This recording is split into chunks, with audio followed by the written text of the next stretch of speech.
안녕하세요. DJ 라니입니다. 오늘의 사연 시작해 보겠습니다.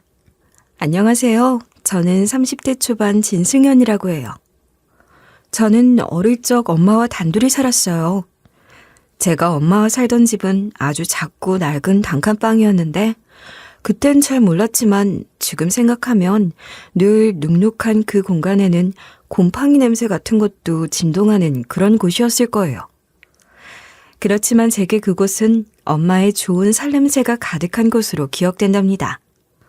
그럴 수밖에 없는 게 엄마는 저를 한시도 떼어놓지 않고 늘 꼭 안아주셨거든요.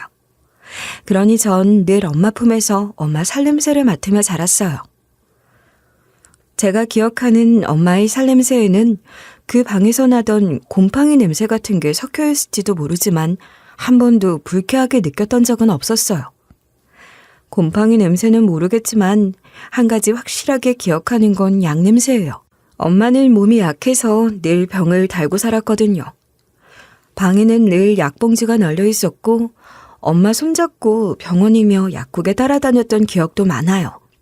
제 기억 속의 엄마는 늘 아픈 사람으로 얼굴은 항상 창백하고 눈이 퀭하니 움푹 패여 병색이 완연한 모습이었지만 그러면서도 저를 위해서라면 뭐든지 해주는 분이셨어요. 살림은 항상 빠듯해서 그런 곳에 살면서 먹는 것도 부족했으니 엄마 병이 더 심해졌던 건지도 몰라요. 그래도 엄마는 늘 저를 보며 웃어주셨고 제가 있어서 세상 부러운 게 하나도 없다고 하셨죠. 그건 저도 마찬가지였어요. 엄마는 참 고운 분이셨어요.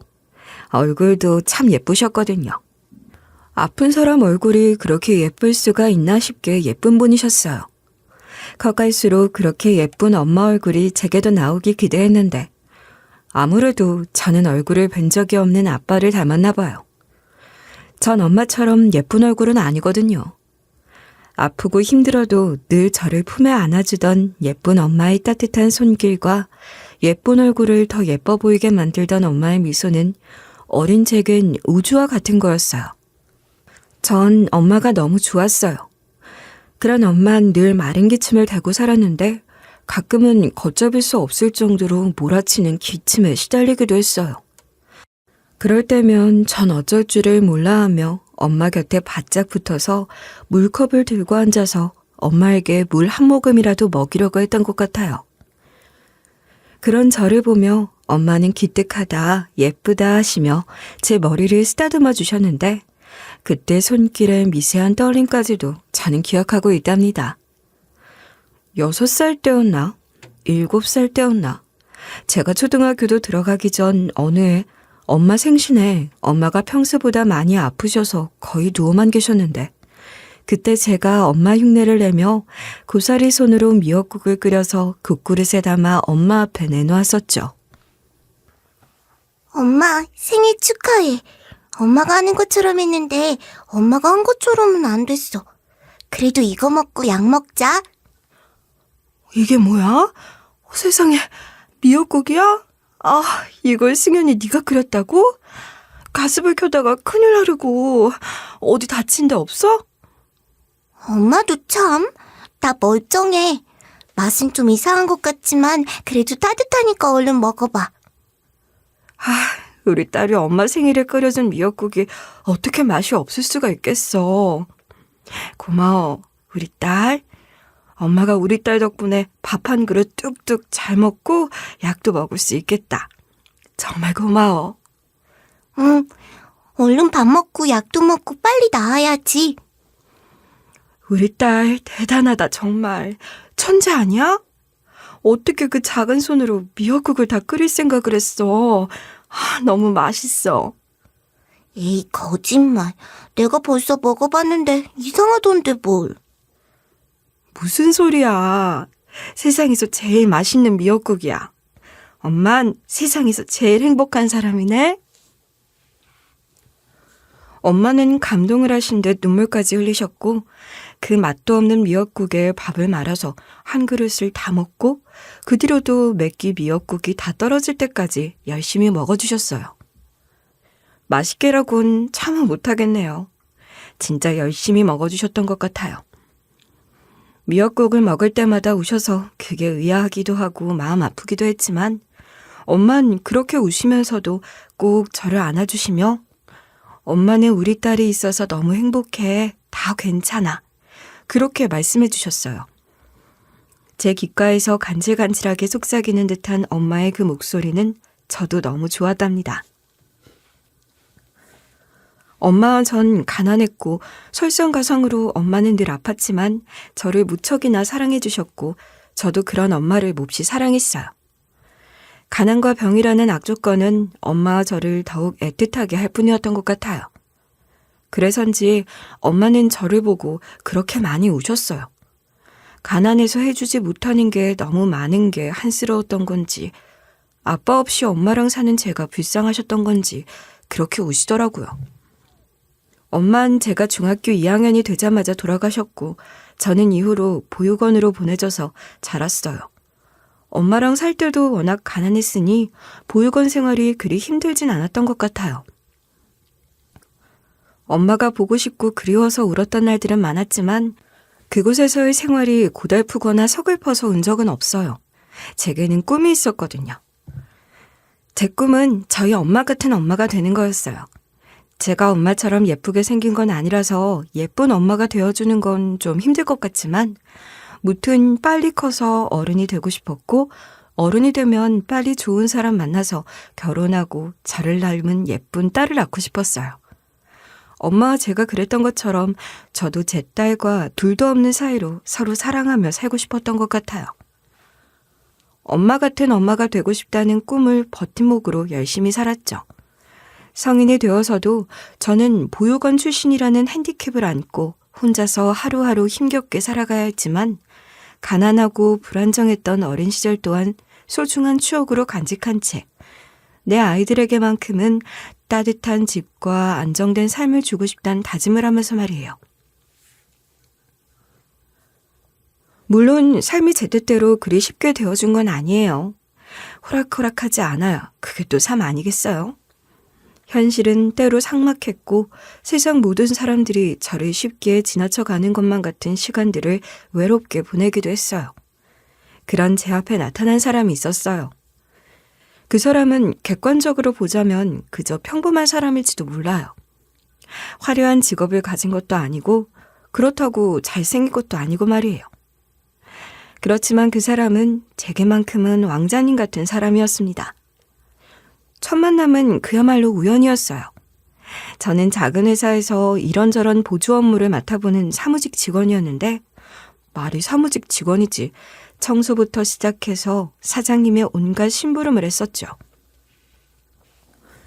그날도 사장님 심부름으로 사장님이 드실 커피를 테이크아웃해서 가져가고 있었거든요.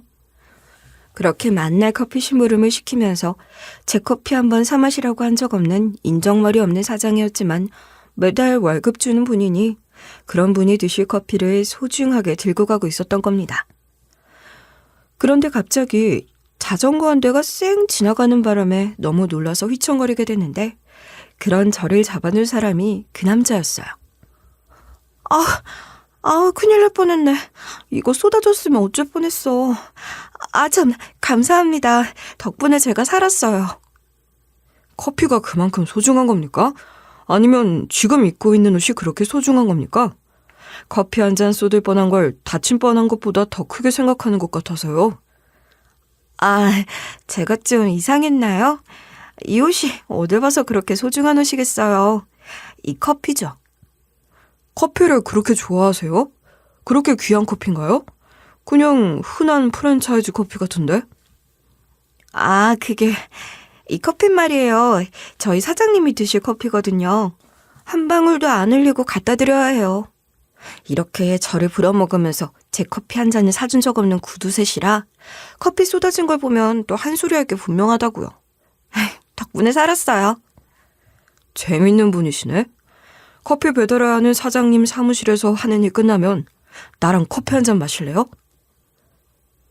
그 남잔 그렇게 휘청거리며 넘어질 뻔한 저를 잡아주는 것만으로 갑자기 제 인생에 뛰어들었어요. 그리고 그 남자 덕분에 살릴 수 있었던 건 사장님의 커피뿐만이 아니었던 거예요. 그 사람은 저를 구해줄 사람이었어요. 그러니 제겐 왕자님이 아니고 뭐겠어요. 그 남잔 제가 말하는 게 너무 재밌고 귀엽다면서 저만 보면 그렇게 많이 웃더라고요. 그러더니 평생 그렇게 웃게 해주고 싶다고 되뜸 청혼을 하는 거예요. 제대로 된 데이트도 몇 번 안 해봤을 때인데 말이에요. 그 남잔 제게 따뜻한 집과 안정적인 삶을 보장해 줄 수 있는 사람이었어요. 그리 크지 않은 집, 아주 넉넉하지 않은 삶이라 해도 제게는 그 모든 것이 꿈만 같았죠. 그 사람이 제 모든 꿈을 실현시켜줄 사람이라는 확신이 들었어요. 엄마가 되고 싶다는 제 꿈까지 말입니다. 그렇게 그 남자와 저는 부부가 되었답니다. 남자가 마련할 수 있는 집은 아주 작은 연립 빌라였지만 제게는 그 어느 곳보다 화려하고 든든한 성처럼 느껴졌어요. 그 공간에서 남편과 함께 소박하게 꾸미면서 그 안에서 새롭게 시작된 제 삶에 대한 벅찬 기대가 가득했죠. 남편은 제게 찾아온 너무나도 큰 선물, 아니 큰 사람, 과분한 사람이라고 생각했어요. 어떻게 나한테 이런 행운이 찾아왔나 싶었고 최선을 다해서 좋은 아내가 되려고 노력했죠. 그리고 드디어 꿈에 그리던 딸을 품에 안게 되었을 때 저는 정말이지 세상을 다 가진 것 같았어요. 아주 옛날 엄마가 제게 그런 말을 했던 걸 떠올리기도 했죠. 엄마의 목소리가 바로 옆에서 들리는 것 같더라고요. 딸을 낳고 나니 엄마 생각이 더 간절했어요. 그 작은 생명이 제 품에서 잠들었을 때의 온긴 세상 무엇과도 바꿀 수 없는 것이었어요. 통통하게 부푼 뺨과 제 피부에 스치는 부드러운 숨결. 세상 모든 것을 궁금해하는 듯 반짝이는 눈망울을 보고 있으면 지루할 틈이 없었어요. 엄마가 왜 그렇게 나를 항상 꼭 끌어안고 있었는지 그제야 알 것 같더라고요. 자식을 낳아봐야 부모 마음을 안다고 하잖아요. 그 말이 꼭 맞는 말인 것 같아요. 딸과 함께하는 모든 순간이 엄마를 생각나게 했어요. 그렇게 전 딸을 키우며 엄마를 매일 매순간 떠올렸던 것 같아요. 밤낮이 바뀐 딸 때문에 늘 밤잠을 설치고 잠이 부족했지만 아침 일찍 출근하는 남편 아침 챙겨주려고 항상 일찍 일어나야 했는데 그렇게 일어나 잠이 든 딸의 모습을 바라보고 있는 그 순간부터 엄마 생각이 났던 것 같아요. 아이가 자라는 모습을 지켜보는 동안에도 내내 그랬어요. 딸아이가 첫 걸음마를 뗐을 땐 문득 엄마 손을 잡고 아장아장 걸어다녔던 기억 속으로 빨려 들어가는 것 같았죠. 엄만 제가 넘어질까 혹여나 무릎이 까지진 않을까 염려하며 천천히 걸으라고 조심하라고 쉬지도 않고 계속 말씀하시곤 하셨어요. 엄마가 항상 거기 있어준다는 게 제게는 더할 나위 없는 안정감을 줬을 거예요. 저도 제 딸에게 그렇게 해줄 수 있다는 게 얼마나 감사했는지 몰라요. 때론 엄마 손길이 그립기도 했어요. 엄마도 나를 보며 이런 기분이었을까? 어릴 때 나를 어땠을까? 엄마가 내 옆에 있었다면 그런 이야기도 함께 나누며 더 행복했을 텐데 하는 아쉬움도 있었고 말이에요. 딸아이가 먹을 밥을 하는 소리, 빨래를 개는 소리, 집안 가득 퍼지는 딸아이의 웃음소리는 제가 모든 것을 바쳐서 지켜주고 싶은 저의 모든 것이었습니다. 그러나 그런 행복은 오래가지 못했어요. 제가 딸아이와 행복한 시간에 빠져들 무렵 남편은 슬슬 본색을 드러내기 시작했거든요. 남편은 제가 생각했던 사람이 아니었어요.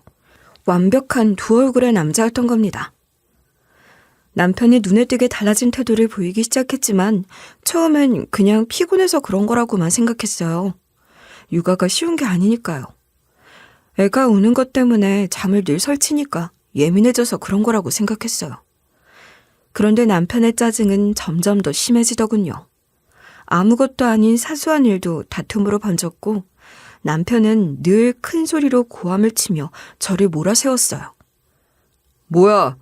양말 아직도 안 빨았어? 대체 집에서 하는 일이 뭐야? 미안해. 미안해. 애기 옷이랑 같이 돌리기가 힘들다 보니까 그랬어. 오늘 신을 거 하나는 있을 줄 알고. 미안해. 오늘은 내가 손빨래를 해서라도 꼭 빨아놓을게. 하루 종일 애만 쳐다보고 있을 거야? 내가 너랑 애 꽁냥거리고 노는 돈 대주려고 결혼했니? 미안해. 그래도 그런 말을 하지 마. 괜히 자기도 후회할 거면서 그런 말을 왜 해. 내가 미안해. 그러니까 화내지 말고 잘 다녀와. 잘 다녀오세요, 서방님. 전 그렇게 남편 비위 맞추느라 진이 다 빠졌죠. 그래도 가족을 먹여 살리느라 고생하는 남편이 안쓰러운 마음이 컸으니까 저도 힘들었지만 남편을 더 먼저 생각하려고 노력했던 거예요. 그런데 실상은 그게 아니었던 겁니다. 남편은 성실한 사람도 아니었고 제게 약속했던 그 모든 것, 따뜻한 집과 안정적인 삶, 그 모든 것이 빚이었던 거예요. 제가 저만의 굳건한 성이라 생각했던 행복한 우리 집은 빚더미 위에 세워진 모래성 같은 것이었습니다. 어느 순간부터 남편은 집으로 날아오는 카드 명세서와 은행 대출 고지서를 숨기지도 않았고 그렇게 알게 된 빚의 규모를 알고 저는 경악할 수밖에 없었어요. 이미 수천만 원의 빚이 쌓여 있었거든요. 이게 다 뭐야? 이 집이며 차 전부 다 빚이었어? 그런 얘기 안 했잖아. 그걸 꼭 말로 해야 하니? 당연한 거 아니야? 너도 알다시피 내가 부모 지원을 받고 자라니 뭐가 있어? 내 나이에 이 정도로 갖추려면 그게 다 빚인 거지. 아무리 그래도 그럼 나한테 말을 했어야지. 그럼 내가 다 아껴서 빚을 줄이려고 했을 거야. 난 그런 줄도 모르고. 그럼 푼돈 아낀다고 뭐가 달라져? 그렇다고 계속 이렇게 빚만 지고 살 순 없잖아. 게다가 빚이 계속 늘었던 거 아니야. 빚을 이렇게 지고도 카드를 이렇게나 긁으면 어떡해. 아, 진짜. 사람 실증나게 계속 이럴 거야? 내가 알아서 해. 내가 벌어서 갚으면 될 거 아니야. 네가 갚아줄 것도 아니면서 왜 이렇게 말이 많아?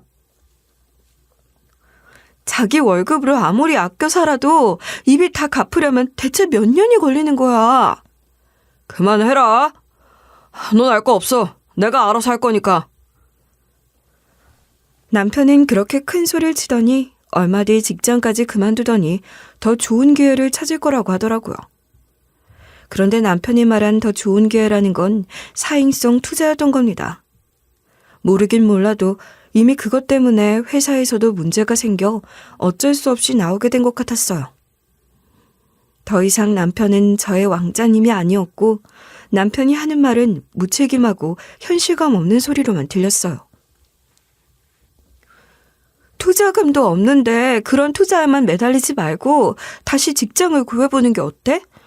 나라도 나가서 무슨 일이든 하고 싶지만 아직 애가 어려서 어디 맡길 것도 없고 애 맡기는 것도 다 돈이잖아. 네가 뭘 안다 그래. 있어 봐. 지금 자금이 한 군데 들어올 때가 있어. 그것만 잘 되면 대박 나는 거라고. 대박 그게 그렇게 쉬운 거야? 제발 그런 허황된 곳에 매달리지 말고 차근차근 해결해 보자.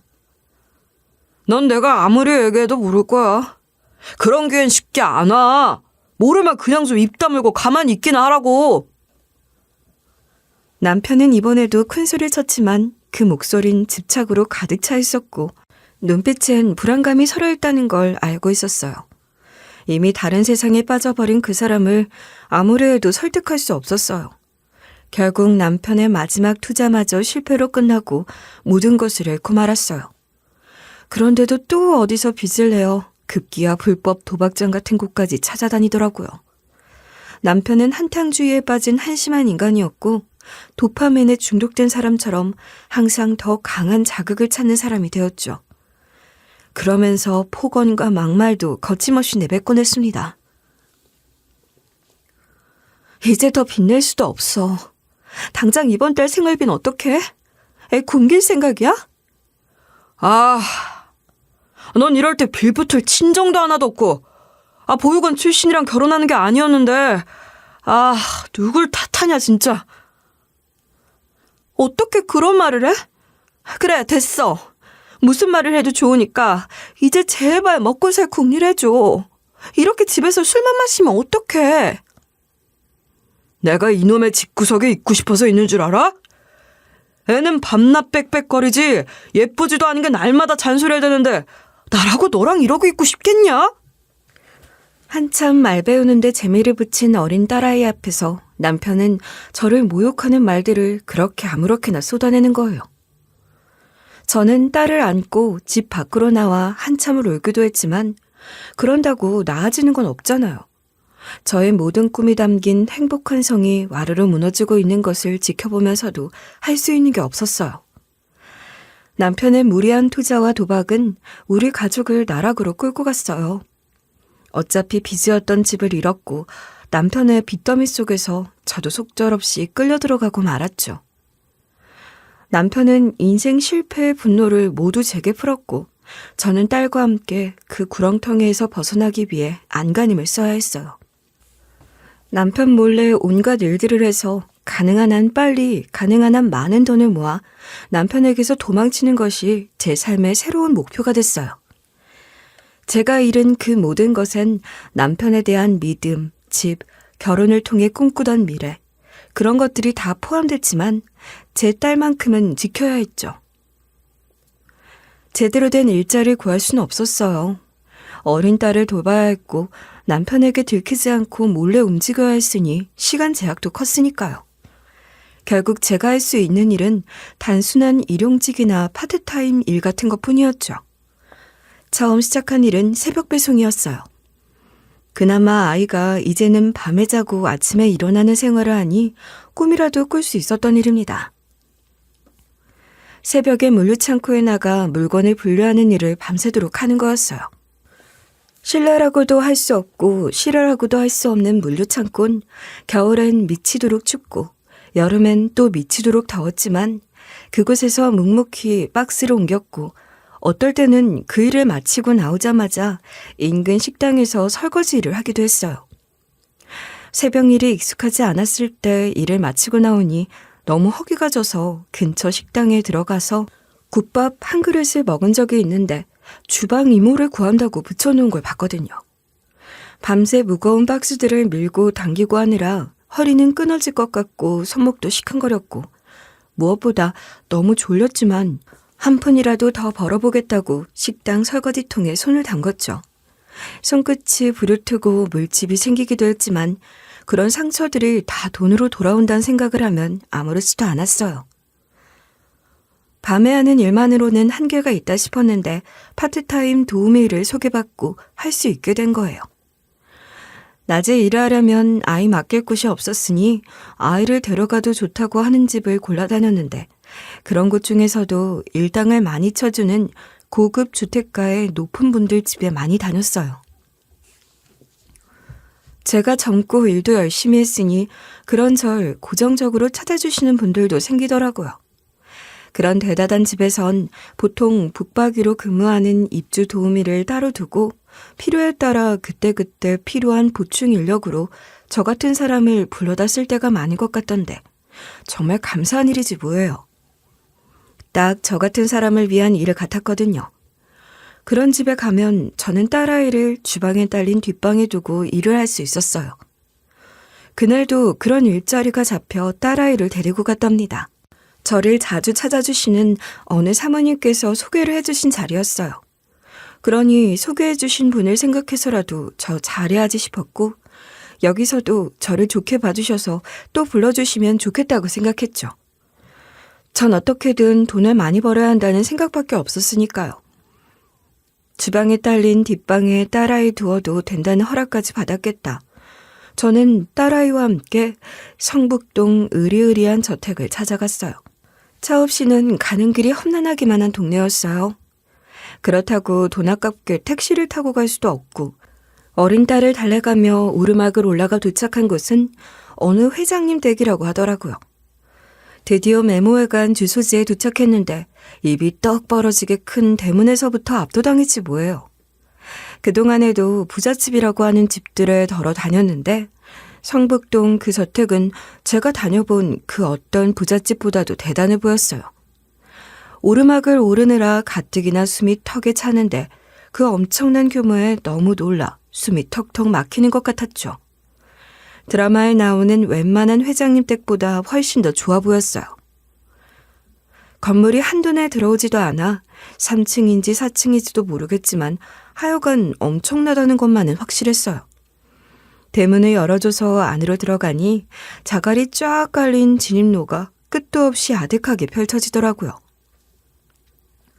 그 길을 따라 한참을 또 들어가니 그제야 외벽부터 대리석으로 으리으리한 거대한 집이 보였어요. 우와, 엄마.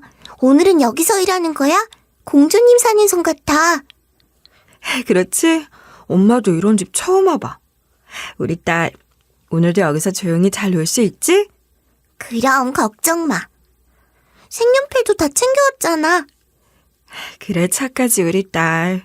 오늘 조용히 잘 놀면 엄마가 집에 갈 때 우리 딸 좋아하는 맛있는 거 하나 사줄게. 정말? 아, 좋다. 나 조용히 잘 있을 수 있어. 그리고 엄마랑 또 하나 약속해야 하는 거 알지? 뭐야? 말해봐. 알아.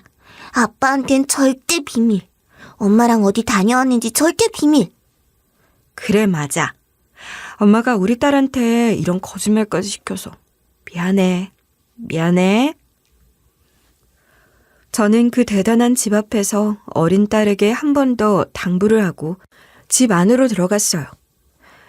집 안으로 들어서니 더 대단하더라고요. 엄청나게 큰 샹들리에부터 시작해서 거울처럼 반짝이는 대리석 바닥, 벽에 걸린 세련된 액자, 비싸 보이는 그림들, 그리고 멀리 보이는 곡선형의 우아한 계단까지. 집의 규모를 짐작할 수도 없었지만 하여간 모든 게 대단했어요. 엄마, 여기 진짜 공주님이 사는 집 같아. 쉿! 엄마랑 약속했지? 조용히 있는 거야. 알지? 알아? 얼른 방에 데려다줘. 거기서 조용히 놀게. 저는 단정한 유니폼을 입은 집사의 안내를 받아 주방으로 갔고 그곳에서 다시 그 주방 책임자인 김 과장이란 분을 만났어요. 도우미들도 다들 무슨 과장 어쩌고 그렇게 부르는 것도 최근 참 어색하기만 했지만 그래도 뭔가 그렇게 호칭을 만들어 놓으니 부르긴 좋더라고요. 김 과장이란 분의 도움으로 딸아이를 뒷방에 데려다 줬어요. 아주 작은 방이었지만 창문도 있고 창문 너머로 정원의 저택도 보이는 곳이라 너무 좋더라고요. 한결 가벼워진 마음으로 다시 주방으로 갔더니 이 집 사모님이 부르신다고 해서 도우미들 다 같이 거실로 나갔죠.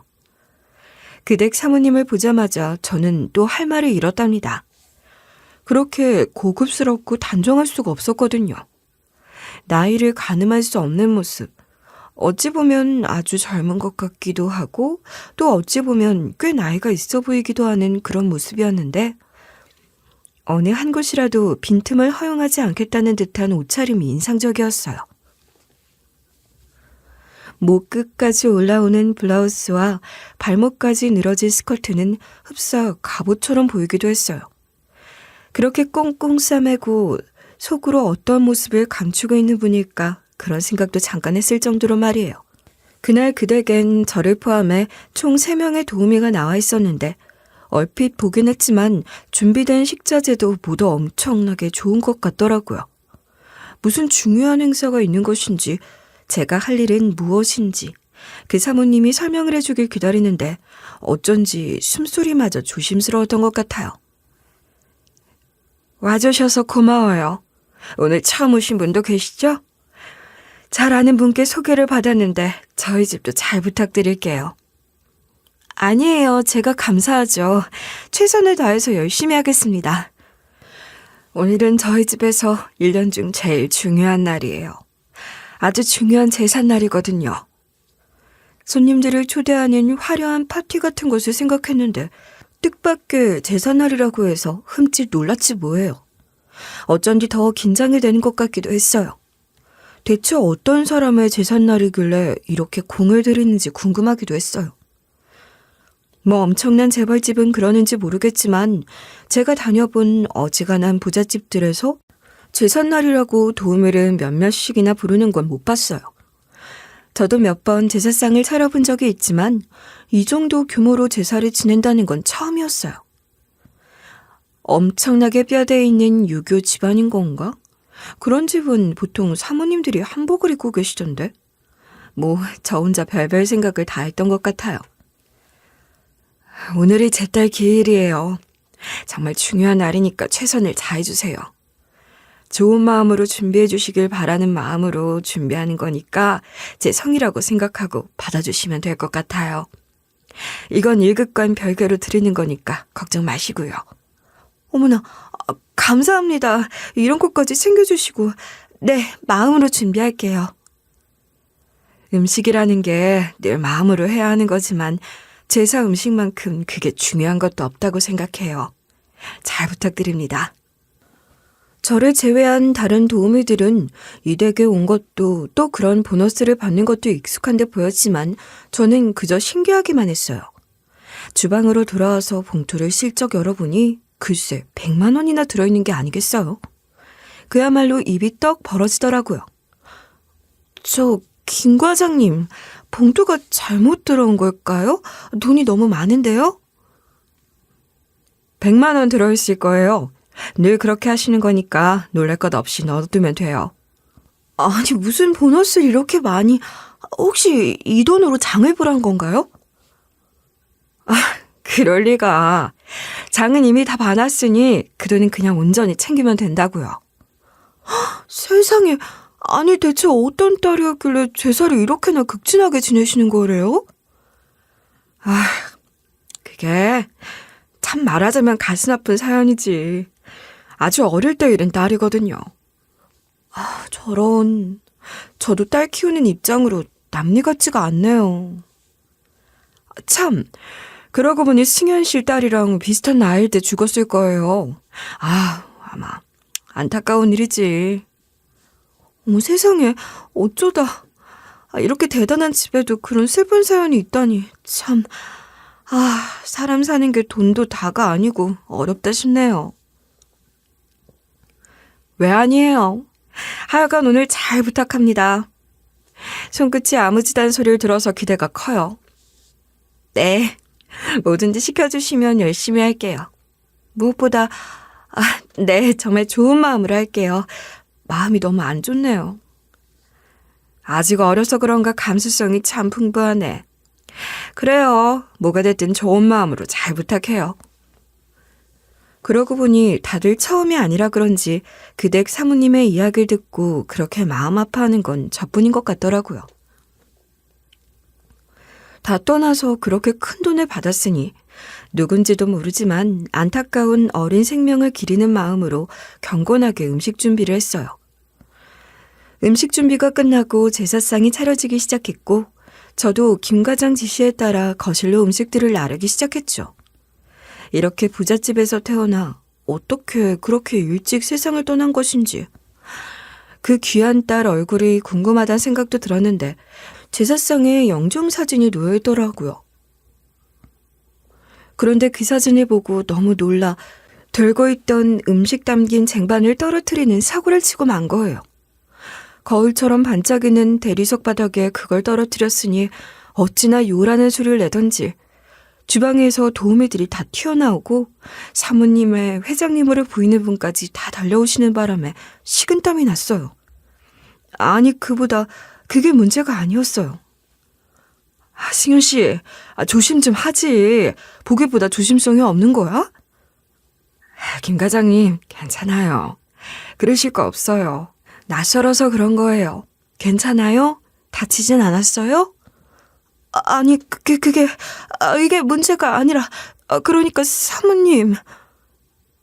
승현 씨, 왜 그래? 이 사람 너무 얼어버렸나? 이리 들어와봐. 아니, 잠시만요. 저 사모님께 드릴 말씀이 있어요.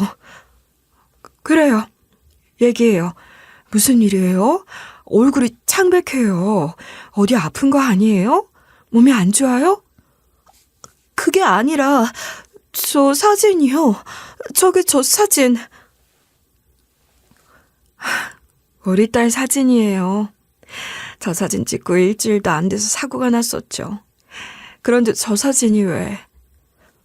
저건 제 사진이에요.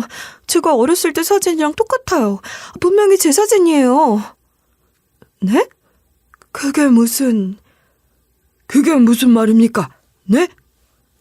너무 당황스러워서 제 입으로 무슨 말이 튀어나가고 있는지도 느낌이 없었지만 그 사진은 분명 제 사진이었거든요.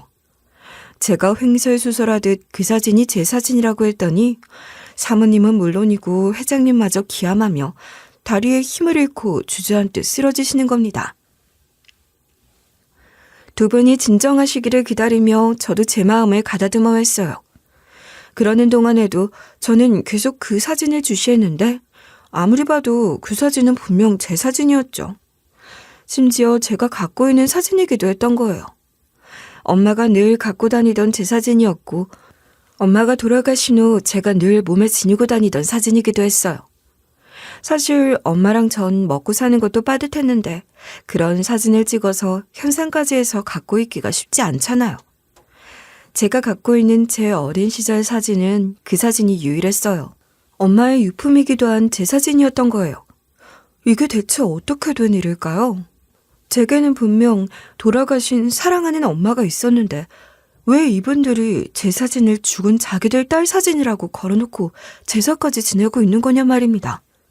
이렇게 멀쩡하게 살아있는 제 제사를요. 전 두 분께 제가 갖고 있던 사진을 내어놓았더니 두 분은 그 사진을 붙들고 오열하셨어요. 분명 같은 사진이었거든요. 도대체 어떻게 된 일인지 여러분들도 궁금해하실 것 같아서 두 분과 저의 기억을 조합해 내린 결론에 대해서 정리를 해볼게요. 이댁 따님, 그러니까 영정사진 속 그 아인, 유치원에도 다니지 못하는 3살 무렵 교통사고로 세상을 떠났다고 했어요. 그런데 저 역시 돌아가신 엄마로부터 저의 교통사고에 대해 들은 적이 있거든요. 제가 너무 어렸을 적이라 저는 기억도 하지 못하지만 제게는 그때 입은 상처가 남아있었기에 엄마로부터 사고에 대한 이야기를 들어서 알고 있는 거예요. 그 사고는 시외버스와 승용차의 오중 추돌 사고였는데 차들이 전복되며 차 안에 타고 있던 사람들이 차 밖으로 튕겨져 나가는 등 아수라장이었다고 해요. 아마도 그 과정에서 저를 키워주신 엄마가 아이를 바꿔치기 한 것 같아요. 엄마의 친딸은 그 자리에서 득사를 했고 엄마에겐 목숨과도 같았던 딸을 잃고 제정신이 아니었을 엄마가 죽은 아이를 끌어안고 오열하다 비슷한 또래의 저를 발견하는 그 모습이 제 머릿속에 그려졌어요. 마치 제가 그 상황을 전지적 관점에서 내려다보고 있는 것처럼 말이에요. 저를 키워주신 분이 아이를 바꿔치기 했다는 것 외에는 달리 설명할 방법이 없었지만 정말 받아들이기 어려운 일이었습니다. 아무리 그래도 어떻게 아이가 바뀐 걸 모르실 수가 있어요? 내 아이, 그러니까 우리 딸은 불이 붙은 차가 폭발하는 바람에 잘 알아볼 수도 없는 모습으로 내 품으로 돌아왔어요. 그날 그곳은 지옥이었어. 여보, 진정해요. 이러다가 당신 또 쓰러져. 그렇게 오랫동안 힘들었으면서 또 아프고 싶어? 그러니까 진정해. 알아볼 수도 없었을 뿐더러 우리는 제대로 쳐다볼 수도 없었어요. 그 다 타버린 아이의 손목에 우리 딸의 팔찌가 채워져 있었으니 다른 생각을 할 수도 없었고요. 팔찌도요? 그럼 엄마가, 그러니까 저를 바꿔치기 한 분이 제 손목에 있던 팔찌를 죽은 자기 아이 손목에 채워서 불이 붙은 차 옆에 두고 저를 안고 도망을 친 걸까요? 아무래도 그런 것 같아요. 달리 설명할 길이 없잖아요. 그 사진, 갖고 있었던 그 사진 내게 한번 보여줄 수 있어요? 이 사진 우리 차에 있었던 사진이에요. 그걸 빼갔던 모양이네. 없어진 줄도 몰랐는데. 사모님과 회장님은 그 사진을 붙들고 또 한 번 크게 오열하셨습니다. 저 역시 너무나 혼란스럽고 복잡한 와중에 가슴 한구석이 너무나 아파왔지만 눈물이 쏟아지거나 그러진 않았어요. 그저 모든 것들이 너무나 어지럽기만 했죠. 제 눈앞에 있는 두 분이 제 친부모님이시라는 건데 저는 제게 잘 부탁한다며 보너스를 주시던 사모님으로 대할 때보다 훨씬 더 거리감이 느껴지는 것만 같았거든요. 제가 그런 태도를 보이니 두 분도 저를 딸로 대하지 못하고 조심스러워 하시는 것 같았어요.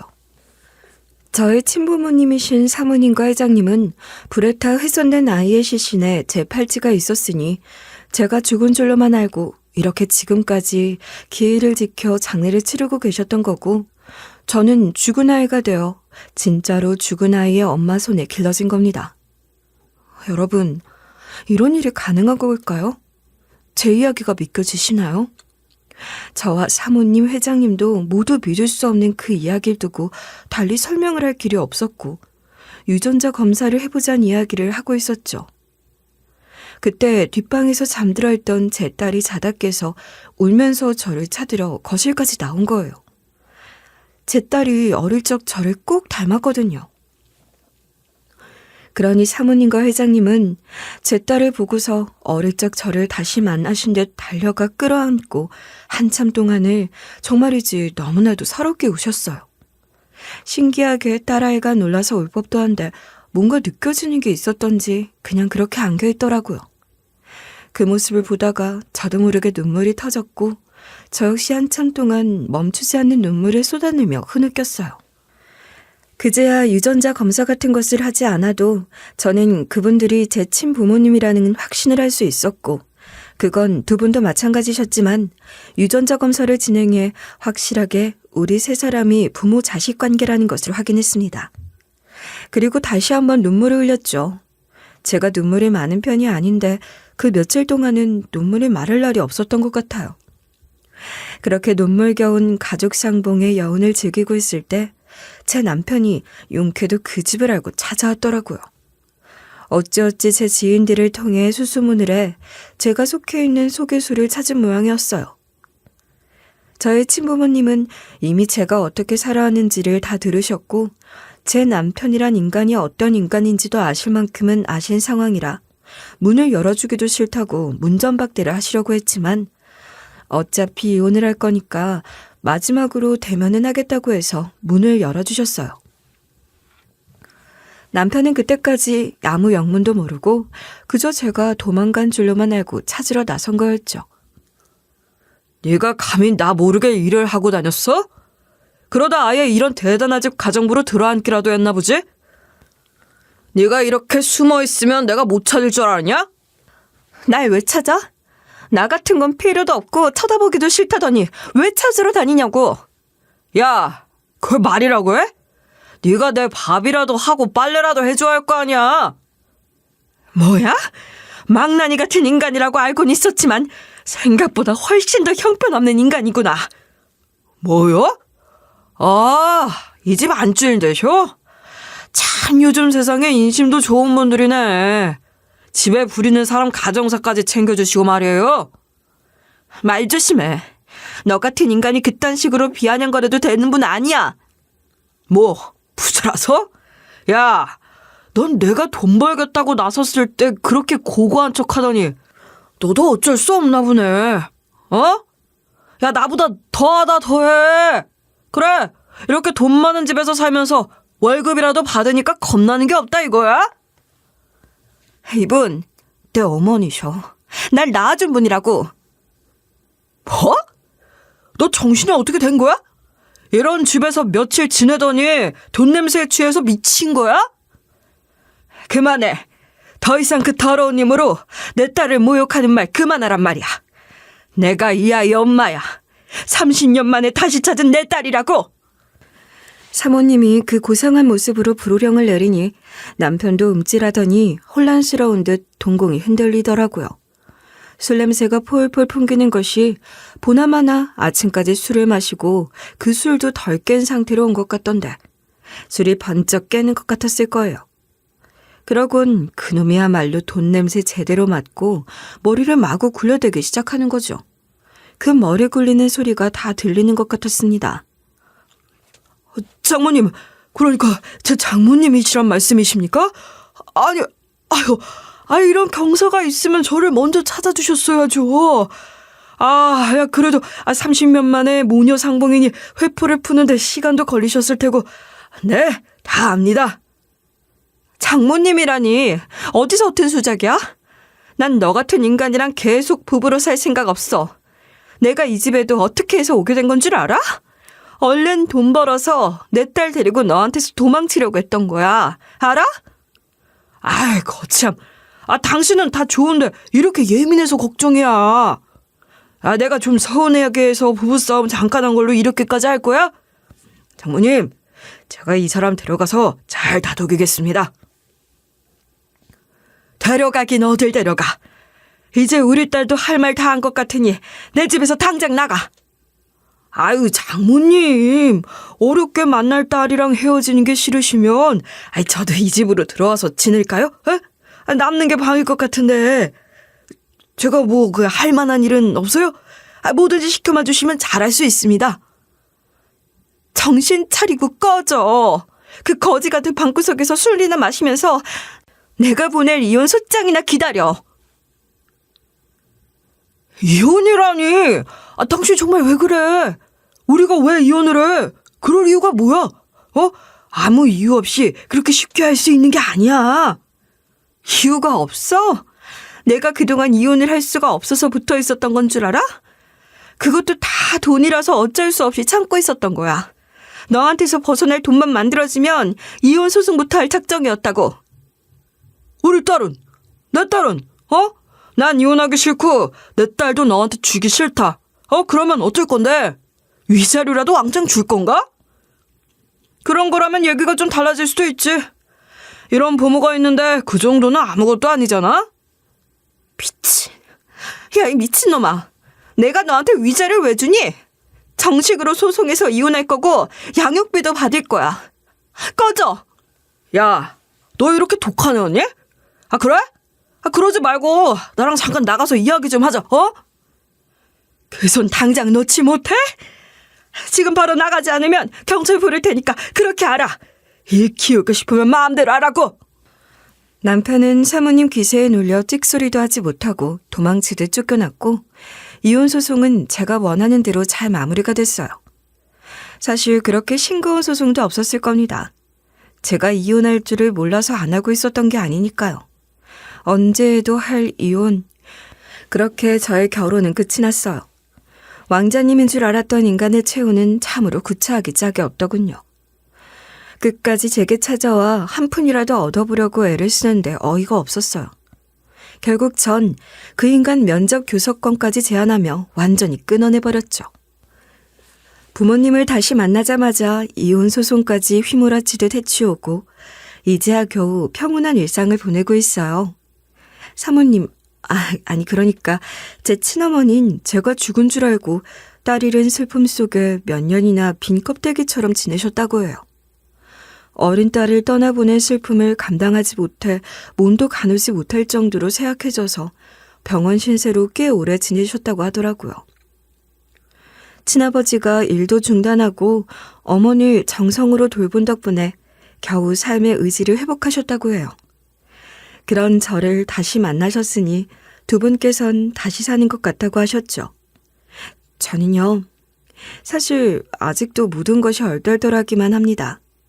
두 분이 제 친부모님이라는 것은 명백하고 저는 다시 신원이 회복되어 두 분의 호적에도 올랐어요. 저를 제 부모님 곁에서 빼앗아 아이를 바꿔치기 한 키워주신 엄마에 대해서도 저는 복잡한 심정입니다. 물론 엄마를 원망해요. 왜 그랬는지 따져먹고 싶어요. 그렇지만 한편으론 엄마를 가엾게 여기는 마음도 생겼어요. 얼마나 절박했으면 그랬을까. 저는 엄마의 삶을 알잖아요. 그 삶에 제가 같이 살았잖아요. 엄마한테 제가 없었다면 엄마는 아마도 오래 버티지 못했을지도 몰라요. 물론 그렇다고 해서 엄마가 저지른 일들이 정당화될 수도 없고 엄마로 인해 오랜 시절 고통 속에 살아오신 제 친부모님의 시간들을 보상할 수도 없지만 그래도 저는 키워주신 엄마를 미워할 수만은 없더라고요. 전 여전히 키워주신 엄마의 살냄새와 엄마의 미소가 그리워요. 그걸 제가 어떻게 잊겠어요. 힘들게 살았지만 누구보다도 저를 사랑해 주셨던 분이신 건 맞으니까요. 그 사실이 변하진 않더라고요.